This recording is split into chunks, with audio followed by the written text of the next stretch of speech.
Well, another talking point on Tuesday from the White House in the controversy of a former aide and accused wife beater, Rob Porter, and who knew what and when. The administration is blaming their own Office of Personnel Security for a delay in Porter's security clearance, which would have alerted officials to those allegations. Porter resigned last week, but denies the allegations. On Tuesday, FBI Director Christopher Wray derailed the White House narrative when he testified the Bureau repeatedly told the Trump administration about the claims of domestic abuse. Well, for more, Peter Mathews is the Professor of Political Science at Cypress College, and Michael Genovese is the President of the Global Policy Institute at Loyola Marymount University. Thank you guys for being here. Okay, so keep in mind, hours after the FBI just shot to pieces, this shifting story coming out of the White House, we had the press secretary for the White House, Sarah Sanders. She wasn't backing down, that's what she said. I can only give you the best information that I have, and that's my understanding. We're simply stating that we're giving you the best information that we're going to have. We relay the best and most accurate information that we have, and we get those from those individuals. This scandal has been going on for a week now, and we still don't have answers to the basic questions of sort of who knew what when, whether General John Kelly... I've done the best I can to walk you through that process, as has Raj. We've done that pretty extensively, and I'd refer you back to all of the statements we've given on it. So, Peter, first year, do you think that Sarah Sanders and the White House communication team and everybody else, are they really doing the best they can to get this out there? Because it looks a lot like a cover-up. It looks like a cover-up to me as well. They're not doing the best they can. They're just playing the role of press secretary. Here's the thing, John. This is about how we treat women in America. What's my daughter going to think, my 6-year-old daughter, when she hears about this man who's given more value for his competence as a presidential advisor or assistant, as opposed to how he treats people. And this is a horrible situation where the cover-up was that they knew the FBI told them about this, and yet they ignored it to keep what President Trump called a competent man in place. And this isn't just about the White House not getting their story straight. It's not just a gotcha moment. The question of who knew what and when brings us to the issue of security and concerns about how a high-level aide was working in the administration without appropriate security clearance. Democrats say he may not be the only one. In fact, there may be many of them. Listen to this. A vast number of people with access to the nation's most important and consequential secrets may themselves have secrets, as Rob Porter did. Malign and despicable secrets. Are you as in saying his case. You're concerned that the blackmail risk could extend beyond Rob Porter? That's exactly our concern. Okay, so Michael, among those who do not have full security clearance after a year of this administration, Jared Kushner, at least according to the Washington Post, the presidential son-in-law and advisor. So, there is clearly an issue here with people not being cleared to see very sensitive information. Well, there's a cavalier attitude about it, and that's what's so frightening, because the potential for this to blow up in our faces is really very, very, very possible, and it's very, very real. These are people who could be blackmailed, perhaps. These are people who should not have access to the most sensitive information that the United States has. And to have a cavalier attitude about it, well, we'll just postpone it. We'll just put another 6 months.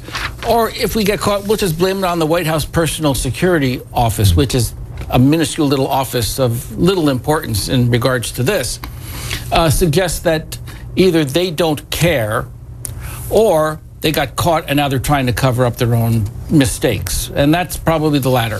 Not only was Porter allowed to keep his job, apparently he was in line for promotion, maybe assistant White House chief of staff, maybe even White House chief of staff, according to some reports, as we say, because he was one of the few people in the White House who was competent at what he did. This raises the question about the people the president has hired and also this promise that he made during the campaign. We're going to make America great again. We're going to use our best people. I'm going to get the best people. We're going to deliver. We're going to get the best people in the world. We don't want people that are B-level, C-level, D-level. We have to get our absolute best. We're going to use our smartest and our best. We're not using political hacks anymore. It's a sophisticated chess match, but I have the best people lined up. You need people that are truly, truly capable. We have to get the best people. And Peter, you're not only is this administration not hiring the best people, apparently there are reports that anybody who was a never Trumper during the campaign automatically discounted still for any positions within this administration. Even though they were highly qualified in many ways, much more than the ones that did hire, including his own relatives. That smacks of nepotism to a certain extent. You know, bringing his family all the time. And how is qualified as Jared Kushner in foreign policy or Middle East policy? Hardly at all. I mean, this is not just I think that's from what we've seen. Right? So we're seeing so much of that, John, and this is very dangerous for our country, including what Michael mentioned, is it's a security issue. You know, this man could have been blackmailed by who knows whom. Since if a newspaper in England can find out about it, then certainly the North Korean intelligence and other people can find out about the background of Porter and what's going on with him. A lot of this is now coming back to the White House Chief of Staff, John Kelly. He's part of an op-ed by the political commentator Bill Press.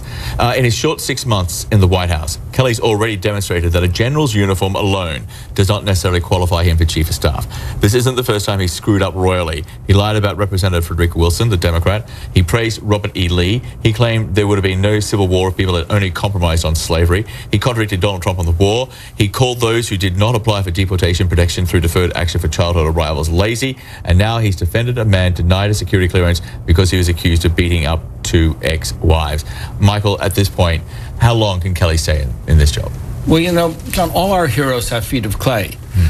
But in the case of Kelly, he was put on such a high pedestal, and he came in with such high praise from so many people, and his performance has been so disappointing. How long can he last? As long as President Trump wants him there. It's a presidential decision, and President Trump often says, public opinion be damned, I'm going to do what I want to do. How important to get, is there a replacement in the wings for Kelly? Because it seems, you know, anybody who's... Rob Porter. Rob Porter is the replacement. Well, he may be out of contention now. This is the thing. So this is a... There's no bench. There's no backup in this case at all, in the case of staff over there. And I think this is also it shows the incompetence of this administration. And I'll tell you, John, we're in very rough waters right now. And I hope they can get this together. I hope Congress can do something about this as well. They're kind of derelict in their duty, too, to some extent. What is amazing is that by this stage, in most other presidencies, there's been some kind of major international crisis, which, touch wood, we have not seen. Right. So that would be interesting. The other big headline regarding the U.S. president is that his longtime personal lawyer has confirmed to CNN that he was the one who actually paid the money to the adult film star Stormy Daniels. She allegedly had an affair with Donald Trump years before the election. This is a statement. In a private transaction in 2016, I used my own personal funds to facilitate a payment of $130,000 to Miss Stephanie Clifford, that's Stormy Daniels. Neither the Trump organization nor the Trump campaign was a party to this transaction with Ms. Clifford, and neither reimbursed me for the payment, either directly or indirectly. The payment to Ms. Clifford was lawful and was not a campaign contribution or a campaign expenditure by anyone. Michael, that seems like that's going to be a hard sell when you look at the FEC laws on donations to election campaigns. Well, let's be fair. It may be true. It's simply not believable. Yeah. And that's the problem. It just doesn't pass the smell test. How many lawyers give $130,000 out of the goodness of their heart to a porn queen to what? To keep quiet? No. And so I can tell you, I got to hire that guy if it's true. Yeah, he's the kind of lawyer I want. But it's not really believable. It's not plausible. You know he's going to get it. The money somehow, somewhere. This is not, he's not Santa Claus. Yeah. Okay, one final note here. Come this April, for just 4 shows only, you can catch Stormy Daniels with her Make America Horny Again tour. She'll be at the Ultra Gentlemen's Club in Florida. By chance, just 4 short miles from Donald Trump's private resort, Mar-a-Lago. We wouldn't expect the president to turn up, but if he was interested, it's not too far to go, I guess. Gonna leave that one? Yeah, that's gonna leave that one hanging because you know we're married and we don't want to get be the Ultra Gentlemen's Club anyway with this in April. I agree with you. It could be research. For this administration, it could be research. Okay, Peter and Michael, thank you so much. Thank you. Appreciate it. Thank you.